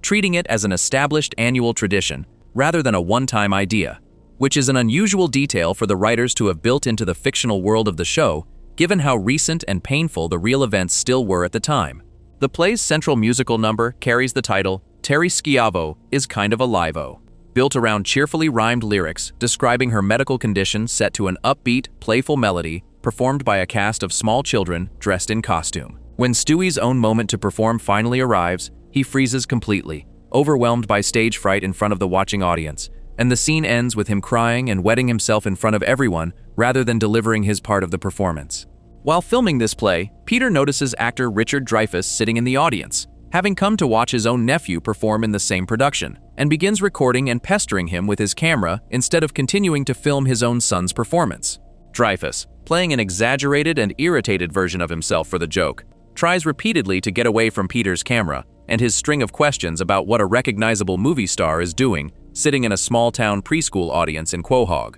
This chance encounter with a recognizable celebrity launches Peter into the episode's main storyline, which has little to do with the Schiavo play itself. Selling the footage of Dreyfuss to a television outlet for a quick profit, Peter briefly decides to become a full-time paparazzo, chasing after other recognizable figures around Quahog for a quick payday, including recurring local characters such as television news anchor Tom Tucker and the town's mayor Adam West. His new career comes to an abrupt and painful end when he attempts to photograph a recurring character named Ollie Williams, a background character in the series known for delivering brief, unrelated weather updates. Due to a specific running joke tied to the character where Peter struggles to visually tell apart certain background characters from one another, Peter approaches the wrong moment at the wrong time, and Ollie ends up breaking Peter's camera and his glasses during the encounter, forcing Peter to switch to wearing contact lenses for the remainder of the episode. This physical change unexpectedly catches the attention of Peter's boss at the brewery where he works, a character named Angela, voiced by actress Carrie Fisher, who becomes intensely attracted to Peter once she can see his eyes clearly without his usual glasses in the way. Fisher, well known to audiences for her long-running role as Princess Leia in the Star Wars film series, lent her voice to several guest appearances across Family Guy's run, with this episode standing as one of the more memorable ones due to the uncomfortable direction the storyline takes. Angela's attraction quickly escalates into repeated, unwanted sexual pressure directed at Peter, including a direct threat that she will have him fired unless he agrees to have a sexual relationship with her, creating an uncomfortable storyline built around a boss using her position of power to pressure an employee into something he clearly does not want. Peter eventually resolves the situation by tricking Angela into believing she has been with him, while actually arranging for another character, a neighbor named Mort, to take his place in the dark, allowing Peter to keep his job without technically going through with anything himself. The episode closes on Mort demanding payment for his part in the scheme, treating the entire uncomfortable ordeal as a minor transaction between neighbors, rather than addressing the workplace harassment at the center of the storyline in any more serious way. The controversy generated by this episode focused almost entirely on the opening minutes built around the Schiavo-themed preschool play, rather than on the workplace harassment storyline that occupied most of the episode's actual running time. Given how recently Terry Schiavo had died relative to when this episode aired, only 5 years separating her actual death from a preschool musical comedy built directly around the details of her medical condition, the reaction from people connected to her real-life story came fast and carried a noticeably different tone compared to most of the show's earlier controversies. The American Life League, an organization built around advocating for the protection of human life from conception through natural death, publicly objected to the segment, treating it as disrespectful mockery of a woman whose medical condition and eventual death had already been an enormously painful and closely scrutinized part of a real family's private life for over a decade before this episode ever aired. Additional criticism appeared on smaller religious and pro-life commentary blogs in the days following the broadcast, with several writers specifically objecting to the choice of framing Terry's death and the specifics of her medical situation as material fit for a children's musical number, arguing that the format itself, built around cheerful singing performed by animated preschoolers, made the joke feel even more jarring than if the same subject had simply been mentioned in passing dialogue elsewhere in the episode. The most personally significant reaction came directly from Terry Schiavo's own surviving family. Her brother, Bobby Schindler Jr., spoke out publicly against the episode, expressing anger that his sister's death had been turned into material for a children's musical parody performed by a cast of cartoon preschoolers. Rather than limiting his criticism to the specific segment itself, Schindler went further and publicly called on Fox to cancel Family Guy entirely, treating this particular joke as evidence that the show had crossed a line serious enough to justify ending the program altogether rather than simply avoiding similar material in future episodes. This response placed the Schiavo family's objection in a different category compared to most other criticism the show had received up to this point in its history. Religious commentators reacting to earlier episodes were responding to broader questions about how faith and religious figures were portrayed on television. The Parents Television Council's long-running campaign focused on general decency standards across the entire landscape of primetime programming. Even the reaction from Sarah Palin, while personal in nature, involved a still-living public figure objecting to a joke connected to her own family's ongoing life. The Schiavo family's objection came from people grieving the specific, permanent loss of an actual sister and daughter. Watching the final years of her life and the medical condition that ended it turned into cheerful song lyrics performed by animated children for entertainment. Commentary extended beyond the family itself and into broader written criticism from writers focused on end-of-life and disability-related issues. A piece published on the religious commentary site First Things, written by Wesley J. Smith, characterized the segment in unusually harsh terms, describing it as an example of open hostility directed at people affected by severe disability and impaired consciousness, rather than simply crude or careless humor. This kind of framing placed the controversy inside a larger, ongoing conversation about how people with severe cognitive impairments and disabilities get treated and discussed in public life, connecting a single cartoon segment to much broader questions about respect and dignity for a vulnerable population, questions that mattered deeply to disability rights advocates and end-of-life care advocates, well beyond anyone specifically connected to the Schiavo family itself. Given that the real Schiavo case had already forced difficult national conversations about exactly these same questions, involving state legislators, a sitting governor, both houses of Congress, and a sitting president, all weighing in directly on one family's private medical decision, critics writing about the episode argued that the subject deserved a level of care and seriousness that a cheerful musical number performed by preschoolers was never going to be capable of providing.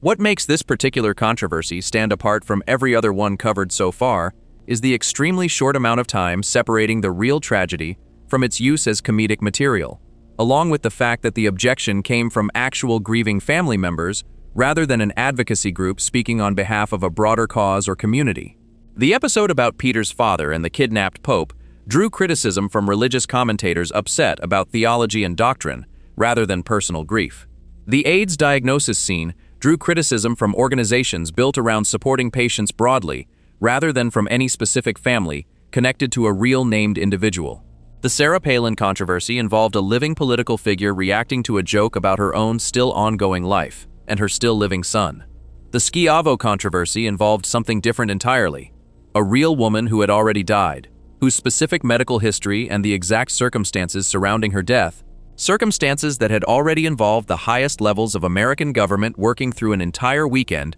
to try to change the outcome, were turned into cheerful musical comedy, performed by a cast of preschool-aged cartoon children, watched and reacted to directly by the siblings and parents who had actually lived through losing her. This episode also highlighted a detail about the show's internal fictional world that added an extra layer of discomfort once viewers thought about it closely.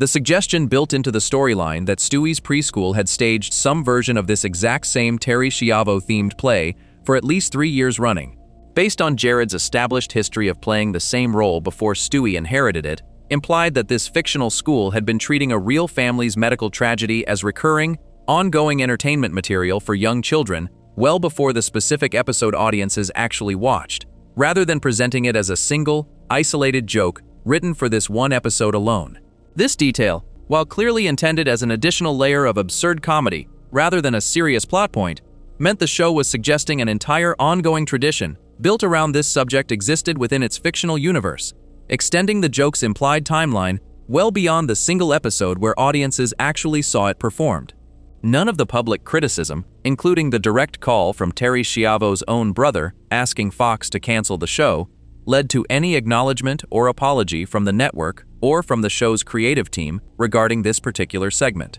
The episode remained part of the show's regular library going forward, available through normal reruns and home video releases without any edits made to address the family's stated objections. This outcome fit a pattern that had already repeated itself several times earlier in the show's history, where public criticism, even criticism this personal and this directly tied to real grief involving a case that had once occupied the attention of Congress and the President of the United States, rarely if ever produced any lasting change in how the show handled similar material going forward. Before we move on, if you're enjoying this analysis, please consider subscribing. It helps the channel tremendously. Just a few years after this particular controversy, the show would find itself connected to a real tragedy in an even more direct and unsettling way, this time through a coincidence involving the timing of a single broadcast rather than through any joke the writers had planned in advance. Section 9. The joke that collided with a real tragedy, 2013.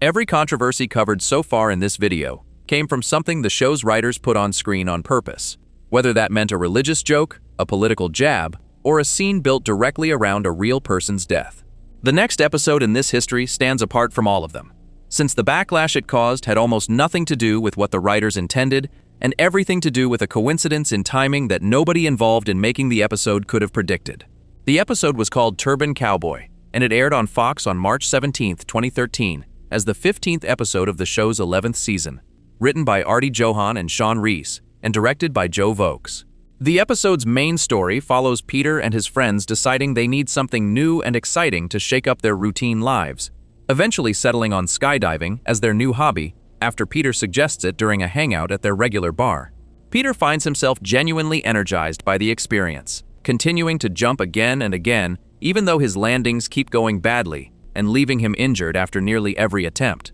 One of these accidents, occurring during a jump in Las Vegas, puts Peter in the hospital, where he meets and quickly becomes close friends with a fellow patient named Mahmoud, a Muslim man recovering from his own injury. Back home in Quahog, Peter introduces Mahmoud to his usual group of friends, though the introduction goes awkwardly once the group realizes how little Mahmoud has in common with their usual habits, since he does not drink alcohol or pursue women the way the rest of the group typically does. Rather than losing interest in the friendship, Peter grows increasingly interested in Mahmoud's religion, eventually deciding he wants to study Islam seriously and consider converting himself. Lois expresses some hesitation about how quickly Peter is diving into a completely new belief system, though she ultimately decides not to push back against it directly. The friendship takes a dark turn once Mahmoud invites Peter to a gathering connected to his faith, where Peter unknowingly finds himself pulled into a group of men planning a terrorist attack, intending to detonate explosives and destroy a bridge located in Quahog. Once Peter's friends Joe and Quagmire notice him acting strangely secretive, they grow suspicious that something serious is going on and begin investigating on their own. Peter himself eventually realizes what he has actually gotten involved in and wants to back out, but Joe convinces him to continue playing along since he is already trusted enough by the group to get close to stopping the plan from the inside. The bombing plan accelerates faster than expected once Peter is discovered wearing a hidden microphone during a planning meeting, forcing him at gunpoint to drive a van loaded with explosives toward the bridge. Joe arrives just in time to physically stop Mahmoud and knock the detonator out of his hand before the bridge can be destroyed, and the terrorist group is placed under arrest by the end of the episode. Buried within the main storyline sits a short cutaway gag, the kind of quick, unrelated joke the show relies on constantly, triggered by Peter expressing excitement during one of his skydiving jumps early in the episode. As Peter freefalls through the air, he shouts that he has not felt this excited since he won a specific marathon race, a comment that immediately triggers a flashback sequence showing an entirely different and much darker scene. The flashback depicts Peter driving a car down Boylston Street, the actual real-world street in Boston, where the finish line of the real Boston Marathon has been located for many years, running directly through a crowd of marathon runners rather than driving around them. The scene continues with Peter crossing what appears to represent the marathon's finish line, leaving a visible trail of blood and chaos behind him, before cutting to a fictional television broadcast showing sports commentator Bob Costas playing a fictionalized version of himself replaying the footage and questioning Peter about how he managed to win the race under those circumstances. This entire sequence runs for only a few seconds before the episode cuts back to Peter still skydiving, treating the disturbing flashback as nothing more than a quick, absurd joke about Peter's warped sense of personal achievement, disconnected from anything resembling a real event happening anywhere in the world at the time the episode was written or aired. Roughly 1 month after this episode first aired, on April 15, 2013, 2 homemade bombs exploded near the actual finish line of the real Boston Marathon. An attack that killed 3 people and injured hundreds more gathered along the same stretch of Boylston Street depicted in the earlier cutaway gag. This attack became one of the most closely covered acts of domestic terrorism in the United States in recent memory, drawing massive national news coverage in the days and weeks that followed, as investigators worked to identify and capture those responsible. Given how recently Turban Cowboy had aired, and given the specific and unusual overlap between the cutaway's fictional imagery and the real attack's actual location, the episode suddenly carried a weight and discomfort that nobody involved in its original production could have anticipated when the joke was first written and animated months earlier. Fox responded to this unexpected overlap quickly once the real attack occurred. The network removed Turban Cowboy from its official website and from the streaming service Hulu almost immediately after the bombing took place, and stated publicly that it had no immediate plans to broadcast the episode again going forward. This decision reflected an obvious desire to avoid keeping potentially painful and coincidentally disturbing imagery in easy public reach, during a period when the country was actively processing a genuine tragedy connected to the exact same event the joke had accidentally echoed. Despite this initial pullback, the episode was not permanently erased from circulation, eventually returning to normal broadcast rotation and streaming availability again by the following year. Once enough time had passed that the network apparently judged the original coincidence no longer carried the same immediate sensitivity. The situation grew stranger once a manipulated video began circulating online in the days following the bombing. Someone edited the fictional cutaway footage together with real news coverage of the actual attack, creating a spliced video designed to make it look as though the cartoon had somehow predicted or foreshadowed the real bombing weeks in advance. This manipulated video spread quickly across the internet, and certain conspiracy-minded commentators, including radio host and conspiracy theorist Alex Jones, promoted the idea that the timing suggested something more than pure coincidence, hinting at secret foreknowledge on the part of the show's creative team. Fact-checking coverage published shortly afterward worked to debunk this theory directly, pointing out that Family Guy episodes are produced and animated many months before they ever air, making any deliberate connection between the joke and a future real-world attack effectively impossible from a simple production timeline standpoint alone. Seth MacFarlane addressed the growing rumor directly and publicly, describing the spliced hoax video as an abhorrent piece of content, making clear that any suggestion of foreknowledge or deliberate connection to the actual bombing was completely false and deeply insensitive to the real victims and their families. Separate from the coincidental Boston Marathon overlap, Turban Cowboy also drew its own independent criticism tied directly to its central storyline about Peter's friendship with Mahmoud and the eventual terrorist plot twist. Some television critics reviewing the episode after it aired argued that its plot leaned heavily on an outdated and overly simple stereotype connecting Muslim characters directly to terrorism, a narrative pattern many critics felt television had already moved past by 2013. More than a decade removed from the immediate aftermath of the September 2001 terrorist attacks that had originally driven this kind of storyline into mainstream popularity. One television critic writing for a major entertainment website gave the episode a notably poor grade, specifically because of this handling, describing its central premise as feeling like something written a decade earlier and left unused before finally airing without anyone updating it to reflect how audiences and cultural attitudes toward this kind of joke had shifted in the years since. This criticism existed entirely separate from the coincidental marathon controversy, focused purely on how the episode chose to write and resolve its main plot about Peter's friendship turning into a terrorist conspiracy. What makes Turban Cowboy different from every earlier controversy covered in this video is the complete absence of any intent behind the specific detail that caused the most public discomfort. The controversy surrounding Peter's father and the kidnapped Pope grew from a story the writers built specifically around religious mockery. The years-long delay on the episode about Peter's Jewish accountant friend came from network staff worried about how deliberately written stereotypes would be received. The preschool play parodying Terry Schiavo was written specifically to draw humor from a real family's documented tragedy. Turban Cowboy's Marathon Cutaway, by contrast, was written and animated as a piece of dark, absurd comedy completely disconnected from any real event happening at the time, only becoming disturbing after the fact once an unrelated and unpredictable real-world tragedy happened to unfold along the exact same street the joke had randomly chosen to depict. This turned the episode into the rare example on this list where the show's writers bore no responsibility for predicting or intending the specific discomfort that followed, even as the coincidence itself still forced the network into damage control once the timing became impossible to ignore. Before we move on, if you're enjoying this analysis, please consider subscribing. It helps the channel tremendously. Not every uncomfortable pattern running through the show's history came down to a single unlucky coincidence like this one. One particular type of joke showed up again and again across dozens of different episodes throughout the series, forming a pattern so consistent that people eventually started counting exactly how often it appeared. Section 10. The pattern critics started counting. 2011. The final entry in this history looks at something different, a pattern that ran quietly underneath dozens of individual episodes rather than exploding out of any single joke, one that critics eventually started measuring and counting for themselves. The clearest single example of this pattern showed up in an episode called Screams of Silence, the story of Brenda Q, which aired on Fox on October 30th, 2011, as the third episode of the show's 10th season.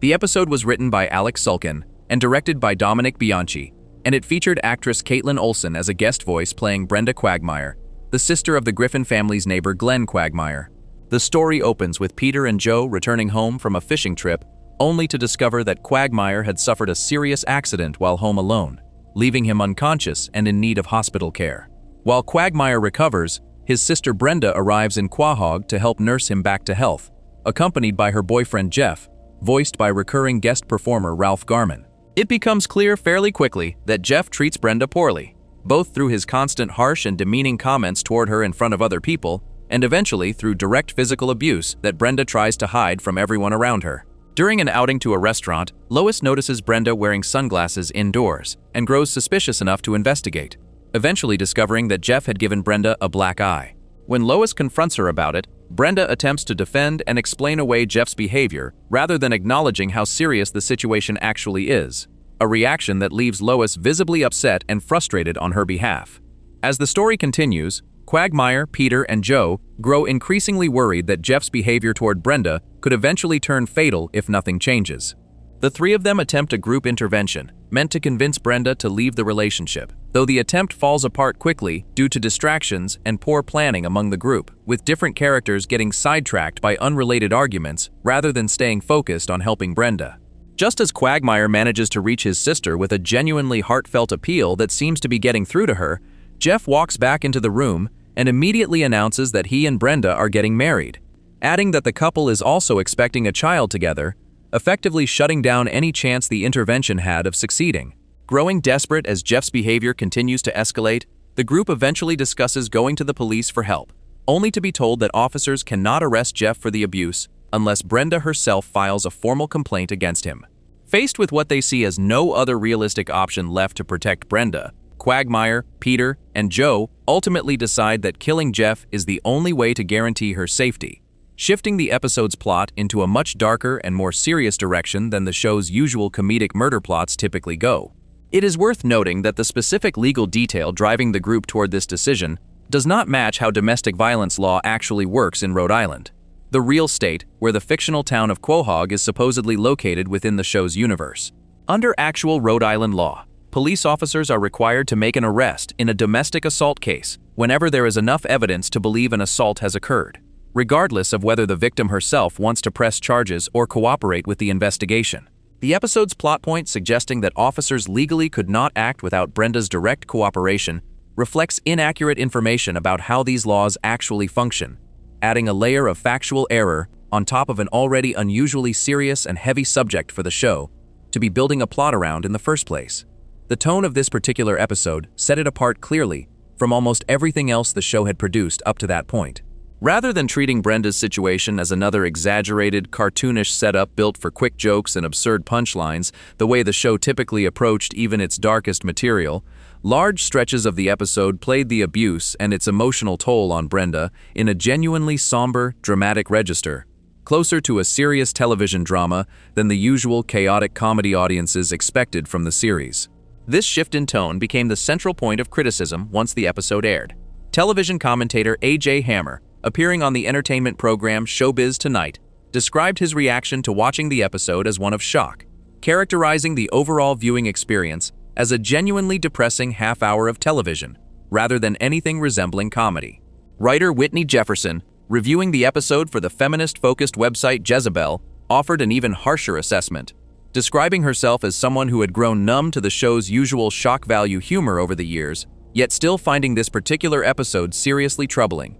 She specifically criticized the handling of Brenda and Jeff's storyline, closing her review by calling it, without exaggeration, the most frightening Halloween-themed episode the show had ever produced. A striking description given that the episode aired on Halloween night itself in 2011. Beyond the reaction to this single episode, broader criticism of the show began focusing on a pattern that extended across dozens of episodes, rather than just this one storyline involving Brenda and Jeff. Writers examining the show's history pointed out that scenes involving physical violence directed at female characters, whether that meant Meg, Lois, or other women appearing throughout the series, showed up with striking regularity across the show's full run. One widely cited piece of reporting from the publication Vice described an attempt by its writers to watch consecutive episodes of the show, searching specifically for a stretch that did not include any act of violence against a female character, whether that violence took the form of a woman being knocked to the ground, physically struck, or killed outright within a storyline. According to that reporting, the writers managed to get through 14 consecutive episodes before finally reaching one that did not include this kind of moment somewhere inside its 20-minute runtime. This kind of finding shifted the conversation about the show's more troubling content away from individual controversial episodes and toward a broader, ongoing pattern built directly into how the series was written, episode after episode, season after season, largely without much public discussion of the pattern as a whole, until critics began actively counting and tracking it themselves. Looking at the Brenda and Jeff storyline alongside this broader pattern helps explain why critics reacted so differently to this particular episode compared to many of the other controversies already covered. Earlier episodes covered throughout this video, from the religious mockery in the episode about Peter's father and the Pope, to the AIDS diagnosis played for laughs through a cheerful musical number, to the preschool play parodying Terry Schiavo's death, generally kept the show's usual fast-paced, absurd comedic tone intact, even while tackling genuinely serious or painful subject matter. Screams of silence broke from that formula almost entirely, presenting domestic abuse with a level of dramatic seriousness the show rarely if ever applied to its usual mix of cutaway gags and rapid-fire jokes. For some viewers and critics, this shift represented an attempt by the show to say something genuinely meaningful about a serious social issue, even if the execution fell short in places, including the factual error involving police procedure. For others, the episode read as an uncomfortable and poorly judged experiment, one that took a subject affecting real people's lives and safety and wrapped it inside a storyline that still ultimately resolved itself through a group of friends casually deciding that murder represented their best available option, undercutting whatever serious message the earlier parts of the episode seemed to be building toward. Taken together with the broader pattern documented by outside reporting, this episode represents a different kind of entry on this list, compared to almost everything covered earlier. It is not a single joke that offended one group, a scene that collided unexpectedly with a real-world tragedy, or a decision made unilaterally by network executives before an episode ever aired. It reflects a recurring choice made across the writing of the show as a whole, repeated often enough across hundreds of episodes that outside observers eventually noticed the pattern clearly enough to start counting it for themselves, treating violence against women not as an occasional shock value joke, but as a structural habit built into how the series told its stories, episode after episode, for years at a time. Across all 10 of these moments, spanning more than 2 decades of television history, Family Guy managed to survive an unannounced network pause during its 2nd season, a full cancellation after its 3rd, a 3-year delay on a finished episode judged too risky to broadcast, organized letter-writing campaigns from a national decency watchdog, formal complaints filed with federal regulators, backlash from health advocacy groups, a direct rebuke from a sitting political figure's own family, public anger from the real family of a woman whose death had been turned into musical comedy, an uncomfortable coincidence with a real act of terrorism, and a documented pattern of violence against women tracked and counted by outside journalists. Despite every one of these individual moments carrying its own argument for why the show should have been pulled from the air for good, Family Guy remained in production and on the air for the vast majority of the years since its original 1999 premiere, a run that stands as one of the longest in the history of American animated television. If you enjoyed this video essay, make sure to subscribe, and I'll see you in the next one.